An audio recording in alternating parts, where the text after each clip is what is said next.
Hello everyone, আমি সহেলি আর আমার চ্যানেলে তোমাদের সবাইকে স্বাগত জানাচ্ছি। তাদের এরকম হয় তারা হয়তো রাস্তায় গাড়ি নিয়ে বেরিয়েছে, সামনে জ্যাম দেখেছে বা সামনে একটু ভিড় আছে, তখন তারা একটু তাড়াহুড়োর মধ্যে ব্রেকের জায়গায় অ্যাক্সেলারেটর প্রেস করে দেয়।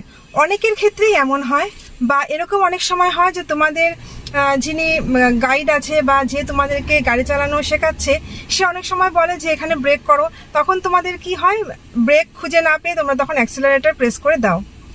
তো আমি আজকে ভাবলাম যে এই ভিডিওতে সুন্দরভাবে তোমাদেরকে বলে দিই যে এমন সিচুয়েশন আসলে তোমরা কি করবে।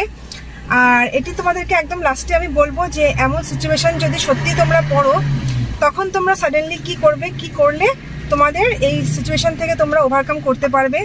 তার আগে আমি তোমাদেরকে বলে দিই যে কি কি উপায় ফলো করলে তোমরা এরকম প্রবলেমের মধ্যে পড়বেই না, তাই না? আমরা সবসময় ট্রাই করব গাড়ি চালানো শেখার সময় যাতে প্রপারভাবে শিখতে পারি, প্রপারভাবে আমরা অ্যাপ্লাই করতে পারি, যাতে এই ধরনের প্রবলেম আমাদের না আসে। তাই আমি ভাবলাম এই ভিডিওতে তোমাদের সুন্দরভাবে বুঝিয়ে দিই।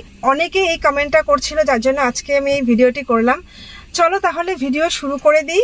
যারা নতুন আছো তারা কিন্তু চ্যানেলটি সাবস্ক্রাইব করতে ভুলো না, আর পাশে থাকা বেল আইকন প্রেস করে দিয়ে অল নোটিফিকেশন ক্লিক করে দিও, তাহলে তোমাদের কাছে এই ধরনের ভিডিওগুলো আসতেই থাকবে। আর ভিডিওটি কিন্তু নতুনদের মধ্যে বেশি বেশি করে শেয়ার করে দিও, ঠিক আছে? তাহলে চলো ভিডিও শুরু করে দিই। তাহলে তোমাদের যেটা প্রথমেই বলেছিলাম যে লাস্টে আমি বলে দেব যে হঠাৎ করেই যদি এরকম কোনো সিচুয়েশন আসে, অ্যাক্সেলারেটর জায়গায় যদি ব্রেক করে দাও, ব্রেকের জায়গায় অ্যাক্সেলারেটর করে দাও, তখন কি হবে? স্পেশালি এটা হয় ব্রেকের জায়গায় অ্যাক্সেলারেটর হয়ে যায়। তো তোমাদেরকে আমি প্রত্যেকটি ভিডিওতেই বলি, আবারও এই ভিডিওতে বলছি যে তোমরা সবসময় কি করবে, ক্লাচ করে ব্রেক করা এই অভ্যাসটা রাখবে। যখন তোমরা জ্যামের মধ্যে আছো ক্লাচ করে ব্রেক করো, এই অভ্যাসটা যদি থাকে তাহলে কি হবে, যখন তোমরা মনে করো যে ক্লাচ করলে তো তারপরে ধরো ব্রেকের জায়গায় অ্যাক্সেলারেটর করে দিচ্ছ, তখন কি হবে, গাড়ি কিন্তু খালি রেভিং হবে, গাড়ি কিন্তু সেভাবে সামনের দিকে মুভ হবে না। অ্যাক্সেলারেটর করলে যতটা মুভ হয় সেরকমভাবে মুভ হবে না।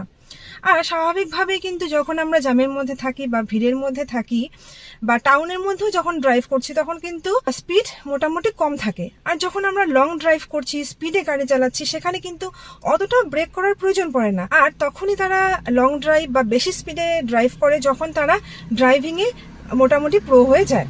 তো এবার আমি বলছি তোমাদেরকে, যদি বাই চান্স এরকম হয়, তখন তোমাদের যদি ক্লাচ প্রেস করা থাকে